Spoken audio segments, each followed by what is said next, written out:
اعوذ باللہ من الشیطان الرجیم بسم اللہ الرحمن الرحیم قل یا اہل الکتاب هل تنقمون منا الا ان آمنا باللہ وما انزل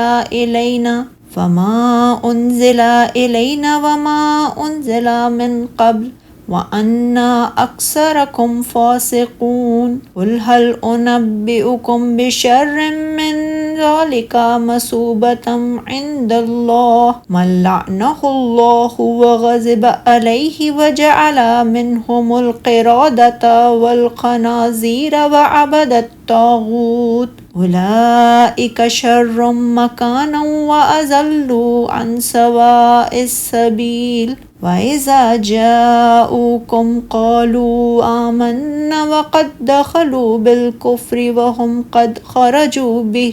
وَاللَّهُ أَعْلَمُ بِمَا كَانُوا يَكْتُمُونَ وَتَرَى كَثِيرًا مِّنْهُمْ يُسَارِعُونَ فِي الْإِثْمِ وَالْعُدْوَانِ وَأَكْلِهِمُ السُّحْتَ لَبِئْسَ مَا كَانُوا يَعْمَلُونَ لَوْلَا يَنْهَاهُمُ الرَّبَّانِيُّونَ وَالْأَحْبَارُ عَنْ قَوْلِهِمُ الْإِثْمَ وَأَكْلِهِمُ السُّحْتَ لَبِئْسَ مَا كَانُوا يَصْنَعُونَ۔ اے نبی صلی اللہ علیہ وآلہ وسلم کہہ دیجئے، اے اہل کتاب، کیا تم ہم سے صرف اس وجہ سے ناراض ہوتے ہو کہ ہم اللہ پر اور جو چیز ہماری طرف نازل کی گئی اور ہم سے پہلے نازل کی گئی کتابوں پر ایمان رکھتے ہیں؟ اور بے شک تم میں سے اکثر نافرمان ہیں۔ اے نبی صلی اللہ علیہ وآلہ وسلم کہہ دیجئے، کیا میں تمہیں اس شخص کے بارے میں نہ بتا دوں جو جزا کے اعتبار سے اللہ کے نزدیک اس سے بھی بدتر ہے؟ یہ وہ شخص ہے کہ اللہ نے اس پر لعنت کی ہے اور اس پر اپنا غضب نازل کیا،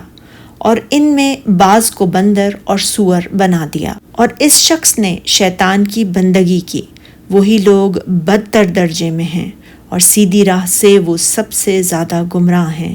اور جب وہ تمہارے پاس آتے ہیں تو کہتے ہیں ہم ایمان لائے، اور ان کا حال یہ ہے کہ وہ کفر کے ساتھ ہی داخل ہوئے تھے اور اسی کے ساتھ نکل گئے،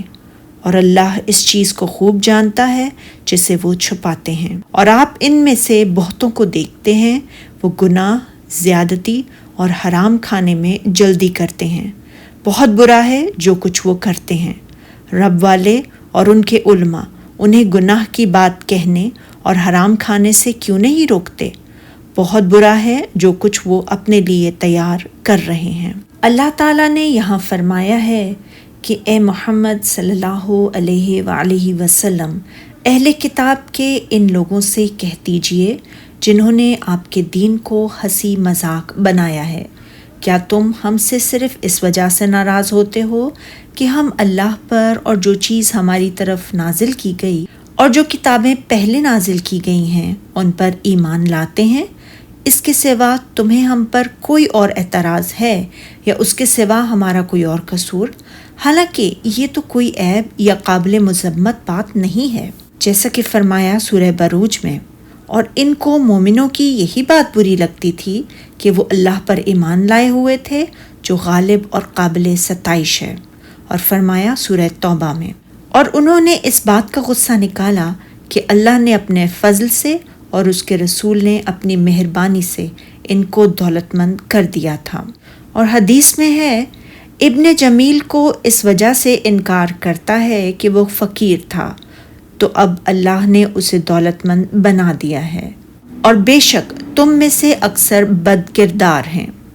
یعنی ہم اس بات پر بھی ایمان رکھتے ہیں کہ تم میں سے اکثر لوگ بد کردار ہیں، یعنی سیدھے راستے سے بھٹکے ہوئے ہیں۔ پھر اللہ تعالیٰ نے فرمایا، اے نبی صلی اللہ علیہ وآلہ وسلم کہہ دیجئے، میں تمہیں ان لوگوں کے بارے میں نہ بتاؤں جو اللہ کے ہاں اس سے بھی بدتر جزا پانے والے ہیں؟ یعنی تم تو ہمارے بارے میں بدگمانی کرتے ہو، لیکن کیا میں تمہیں بتاؤں کہ قیامت کے دن اللہ کے ہاں سب سے بدترین سزا کسے ملے گی؟ یقیناً وہ تم ہی ہو کہ جن کی صفات اللہ نے یوں بیان فرمائی ہیں، جن پر اللہ نے لعنت کی، یعنی اپنی رحمت سے دور کر دیا، اور جس پر وہ غضبناک ہوا، ایسا غضبناک کہ اس کے بعد پھر وہ کبھی بھی ان سے راضی نہیں ہوگا، اور جن کو ان میں سے بندر اور سور بنا دیا۔ امام سفیان ثوری نے حضرت ابن مسعود رضی اللہ تعالیٰ عنہ کی روایت کو بیان کیا ہے، رسول اللہ صلی اللہ علیہ وآلہ وسلم سے بندروں اور سوروں کے بارے میں پوچھا گیا، کیا یہ وہی ہیں جنہیں اللہ تعالیٰ نے مسخ کر دیا تھا؟ آپ صلی اللہ علیہ وآلہ وسلم نے فرمایا،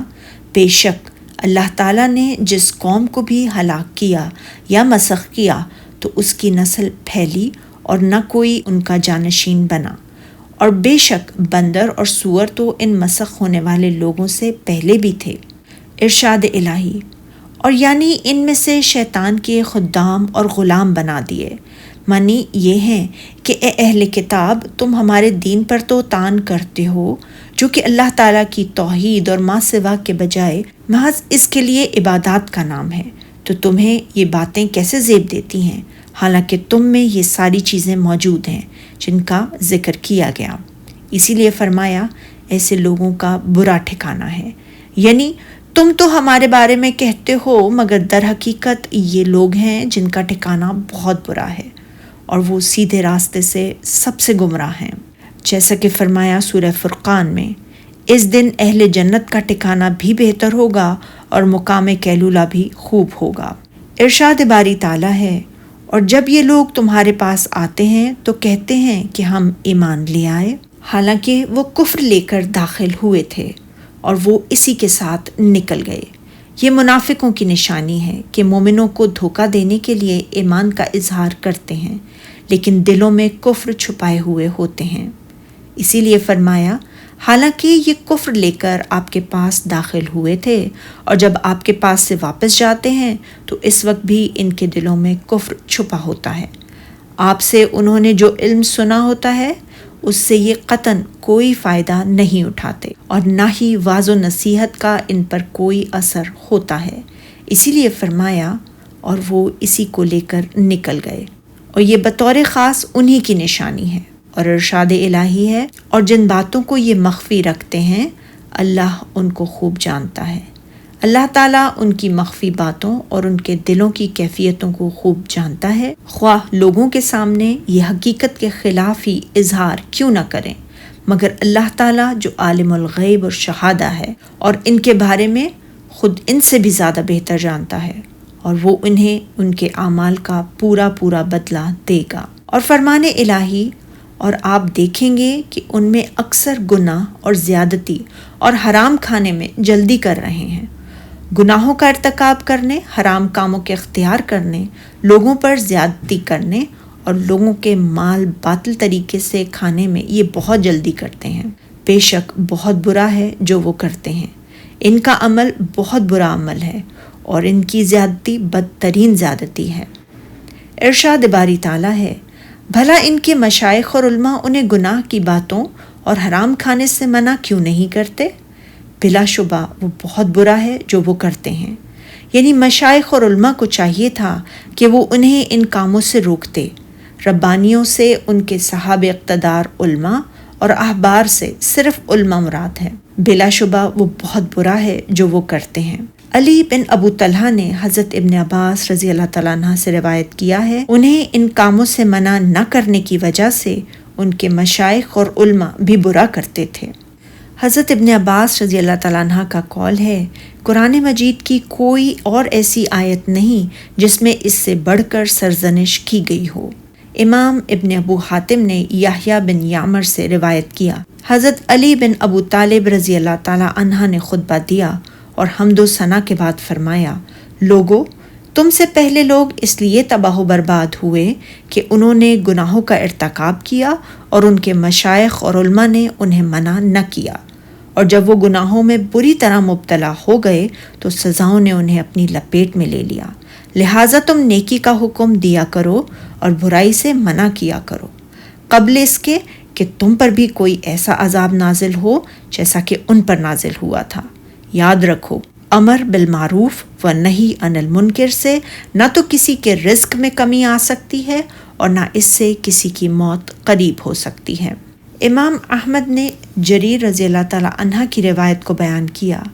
رسول اللہ صلی اللہ علیہ وآلہ وسلم نے فرمایا، جس قوم میں کوئی ایسا شخص ہو جو گناہوں کا ارتکاب کرتا ہو اور وہ اس سے زیادہ معزز اور زیادہ طاقتور ہونے کے باوجود اسے گناہوں سے منع نہ کریں تو اللہ تعالیٰ ان سب کو اپنے عذاب کی گرفت میں لے لے گا۔ امام ابو داؤد نے حضرت جریر کی روایت کو بیان کیا، میں نے رسول اللہ صلی اللہ علیہ وآلہ وسلم کو یہ بیان فرماتے ہوئے سنا کہ جب کوئی شخص کسی قوم میں معاصی کا ارتکاب کرے اور وہ اسے منع کرنے کی قدرت تو رکھتا ہو مگر منع نہ کریں تو اللہ تعالیٰ انہیں ان کے مرنے سے پہلے ضرور اپنے عذاب کی گرفت میں لے لے گا۔ سبحانک اللہم و بحمدک، اشہد ان لا الہ الا انت، استغفرک و اتوب الیک۔